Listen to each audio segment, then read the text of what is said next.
Hi everyone, তোমাদের প্রত্যেককে আমার ইউটিউব চ্যানেল স্টাডি অপশনে স্বাগত জানাই, যেখানে তোমরা ইংরেজি শেখো খুব সহজ উপায়ে।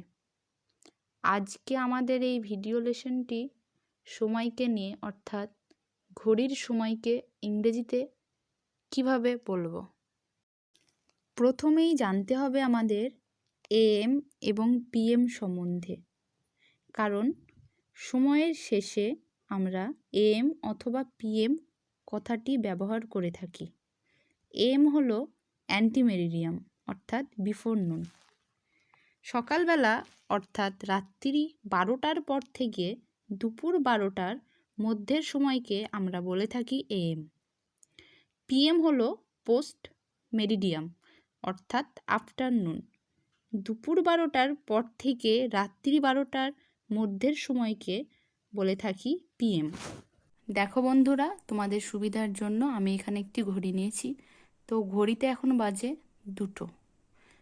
এটাকে আমরা ইংলিশে কিভাবে বলবো বা লিখবো, তো চলো।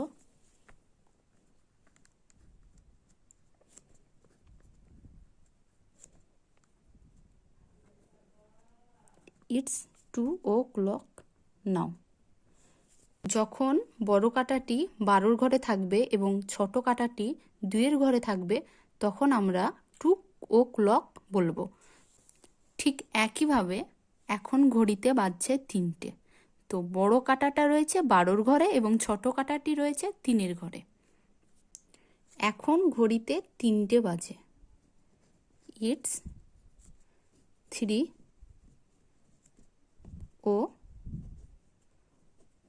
o'clock নাও। দেখো বন্ধুরা, এখন ঘড়িতে 7টা বাজছে। তো ইটস 7 o'clock নাও। অনুরূপভাবে এখন ঘড়িতে বাজে 8টা। তো ইটস 8 o'clock নাও। দেখো বন্ধুরা, এখন ঘড়িতে বাজে 10:30টা। ছোট কাঁটাটি রয়েছে 10 এবং 11-র মধ্যে, আর বড় কাঁটাটি রয়েছে 6-এর ঘরে।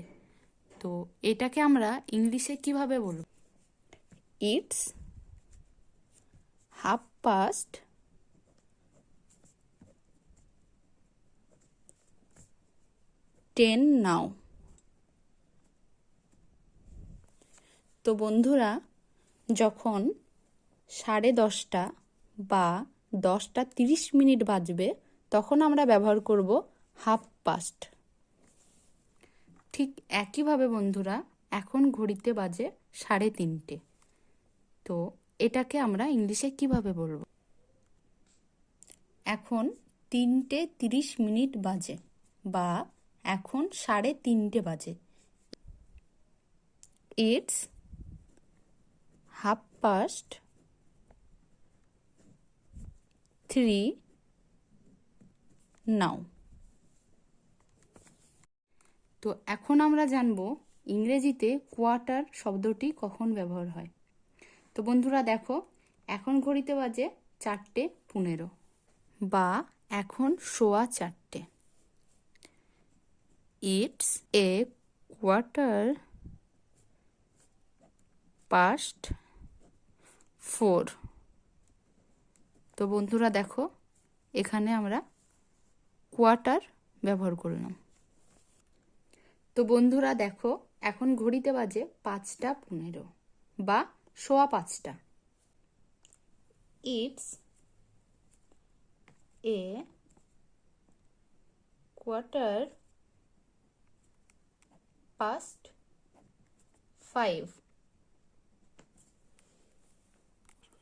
এখন বন্ধুরা দেখতে পাচ্ছ ঘড়িতে 7টা বাজতে 15 বাকি বা 6:45। তো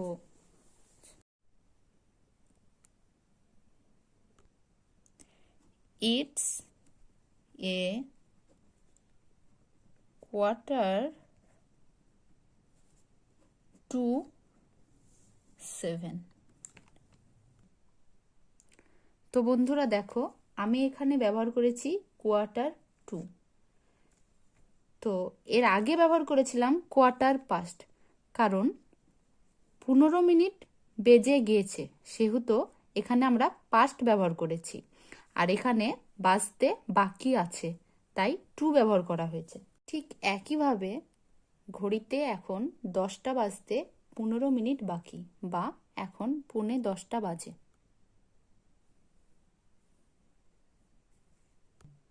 ঠিক আগের মতন করেই আমরা লিখব ইটস এ কোয়ার্টার টু 10।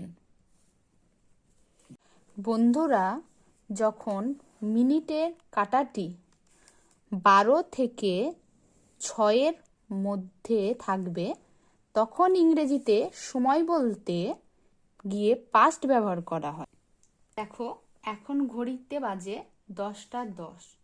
তো মিনিটের কাঁটাটি কিন্তু 12 থেকে 6-এর মধ্যেই কিন্তু রয়েছে। তো চলো আমরা জেনে নেব ইংরেজিতে কিভাবে বলতে হয়। ইটস 10 past 10 নাও। একই রকমভাবে এখন 9:25 বাজে। তো চলো এটা ইংলিশে কিভাবে বলতে হয় সেটা বল। It's 25 past 9। ঠিক উল্টোভাবে যখন মিনিটের কাঁটাটি 6টা থেকে 12টার মধ্যে থাকে, তখন ইংরেজিতে টু ব্যবহার করা হয়। তো বন্ধুরা, এখন ঘড়িতে বাজছে 5:40। তো আমরা যখন ইংলিশে কথাটি বলবো, তখন বলতে হবে 6টা বাজতে 20 মিনিট বাকি, বা 6টা বাজতে 20 মিনিট বাকি। ইটস 22:06 নাও। তো বন্ধুরা, এখন ঘড়িতে 1:50 বাজে, বা 2টো বাজতে 10 মিনিট বাকি। ইটস 10:02 নাও। দেখো বন্ধুরা, এখন ঘড়িতে 4:32 বাজে। এখানে ভালো করে দেখো, মিনিটের কাঁটাটি 7 এবং 6-এর মধ্যে আছে। তো এখন 25 মিনিট বাকি আছে। তো এখানে 3 আর 25 28, তাহলে 4টে বাজতে এখন 28 মিনিট বাকি। সো ইটস 28:04 নাও। তো বন্ধুরা, আমার ভিডিওটি দেখার জন্য আপনাদের অনেক অনেক ধন্যবাদ। আরও এরকম ভিডিও পেতে হলে আমার চ্যানেলটিকে অবশ্যই সাবস্ক্রাইব করে পাশে থাকা বেল আইকনটি ক্লিক করে রাখবেন। আর আমার ভিডিওটি যদি আপনাদের ভালো লেগে থাকে, তাহলে অবশ্যই একটা লাইক করবেন।